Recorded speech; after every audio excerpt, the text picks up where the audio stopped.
डरते तो वो हैं जो अपनी छवि के लिए मरते हैं। मैं तो हिंदुस्तान की छवि के लिए मरता हूं और इसीलिए किसी से भी नहीं डरता हूं। ऐसा कहना है दुनिया के सबसे शक्तिशाली लोगों में शामिल भारत के सबसे लोकप्रिय प्रधानमंत्री नरेंद्र मोदी का, जिन्हें हमारे देश की राजनीति की वजह से आप प्यार करें या फिर नफरत, लेकिन उनके कार्यों को अनदेखा नहीं कर सकते। दोस्तों, वैसे तो मोदी जी का जीवन बहुत ही साधारण तरीके से शुरू हुआ, मगर अपनी देशभक्ति, अपने जज्बे और अपनी मेहनत के दम पर उन्होंने ऐसी सफलता हासिल की जिसके बारे में कोई सोच भी नहीं सकता था।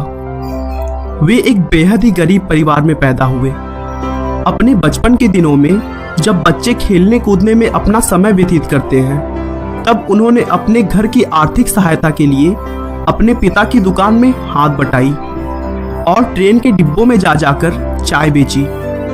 लेकिन दोस्तों, अगर आपके अंदर अपने देश के लिए कुछ कर जाने की इच्छा हो ना, तो कोई भी लक्ष्य कठिन नहीं रह जाता। कौन कहता है कि आसमां में सुराख नहीं हो सकता? एक पत्थर तो तबीयत से उछालो यारो। आइए दोस्तों, हम शुरू से मोदी जी के चाय बेचने से लेकर प्रधानमंत्री बनने तक के अद्भुत सफर को डिटेल में जानते हैं। नरेंद्र मोदी का जन्म 17 सितंबर 1950 को बॉम्बे राज्य के मेहसान जिले में वडनगर नाम के गांव में हुआ था।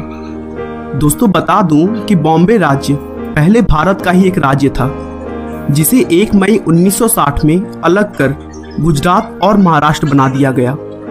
तो इस तरह अब मोदी जी का जन्म स्थान गुजरात राज्य के अंतर्गत आता है।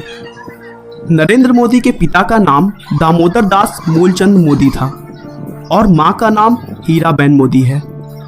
जन्म के समय उनका परिवार बहुत ही गरीब था और वे एक छोटे से कच्चे मकान में रहते थे।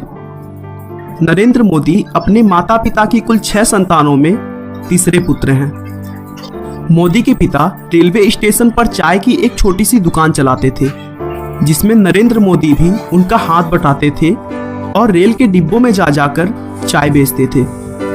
लेकिन हाँ, चाय की दुकान संभालने के साथ साथ मोदी पढ़ाई लिखाई का भी पूरा ध्यान रखते थे। मोदी के टीचर बताते हैं कि नरेंद्र पढ़ाई लिखाई में तो एक ठीक ठाक छात्र थे, लेकिन वे नाटकों और भाषणों में जमकर हिस्सा लेते थे और उन्हें खेल कूद में भी बहुत दिलचस्पी थी।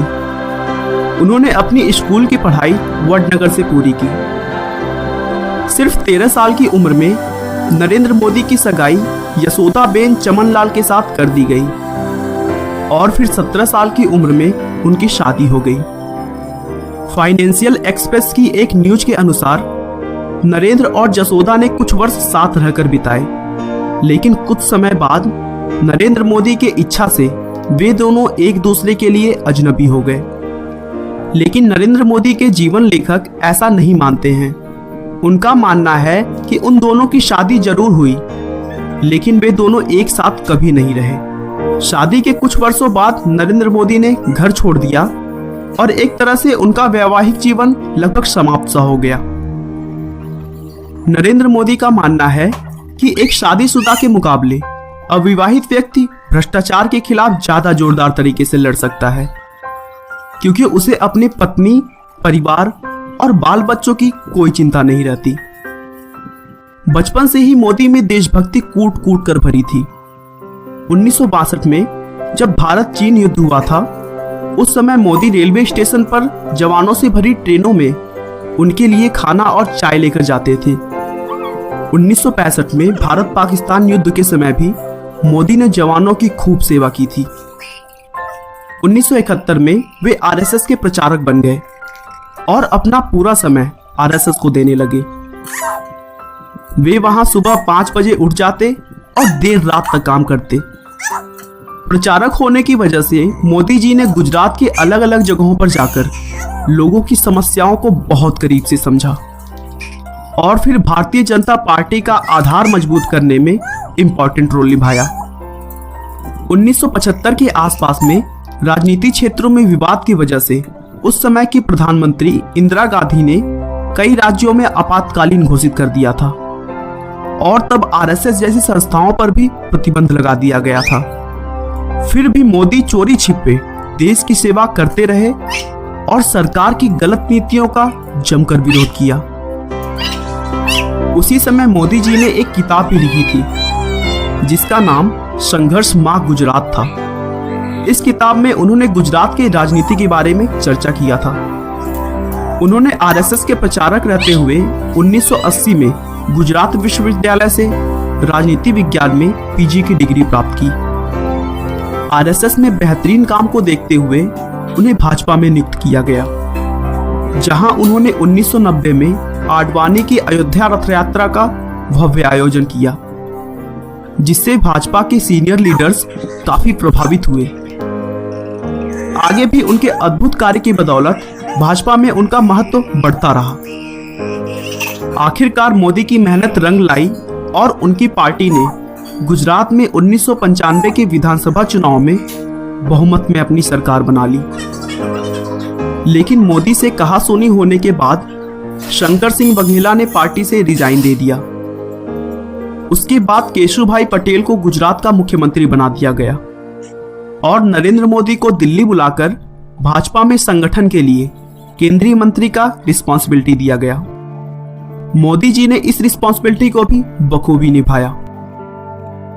2001 में केशुभाई पटेल की सेहत बिगड़ने लगी थी और भाजपा चुनाव में कई सीटें भी हार रही थी। इसके बाद भारतीय जनता पार्टी ने अक्टूबर 2001 में केशुभाई पटेल की जगह नरेंद्र मोदी को गुजरात के मुख्यमंत्री पद की कमान सौंपी। नरेंद्र मोदी ने मुख्यमंत्री का अपना पहला कार्यकाल 7 अक्टूबर 2001 से शुरू किया।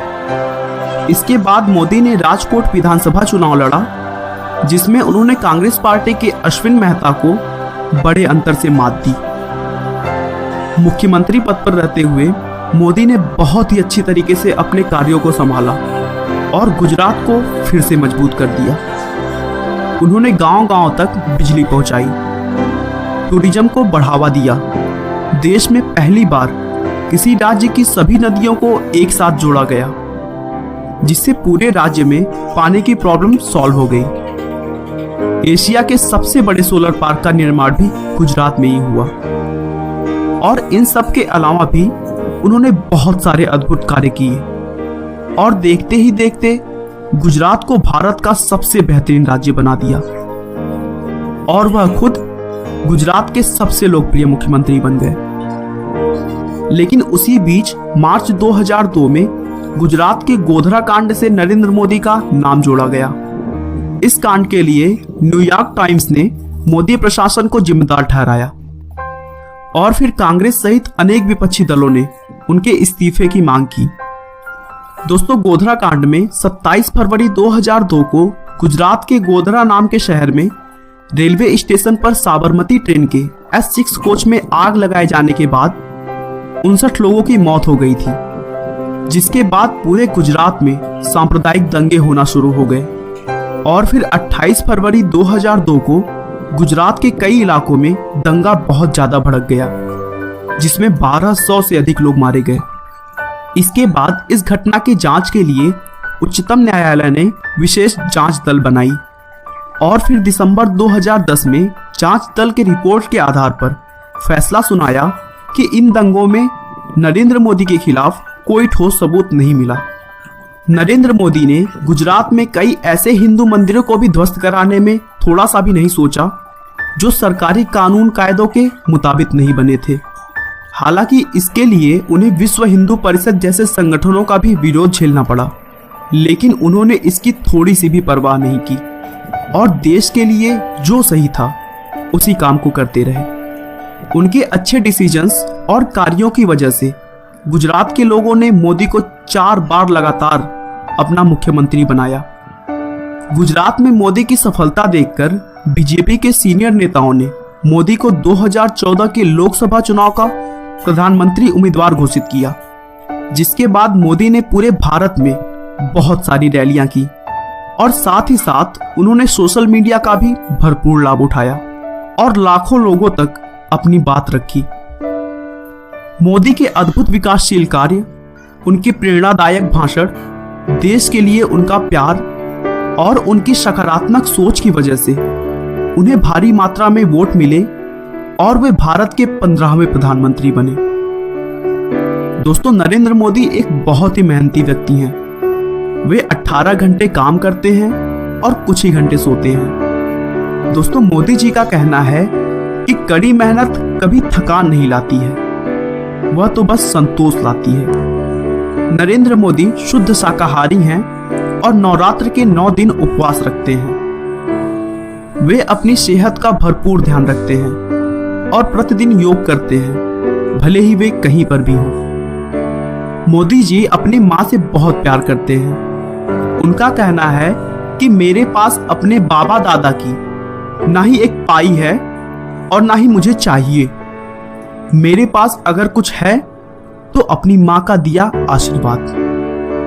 आपका बहुमूल्य समय देने के लिए बहुत बहुत धन्यवाद। इस वीडियो को लाइक करके आप हमारा मनोबल बढ़ा सकते हैं। दोस्तों, अगर आप हमारे वीडियो को मिस नहीं करना चाहते तो कृपया चैनल को सब्सक्राइब कर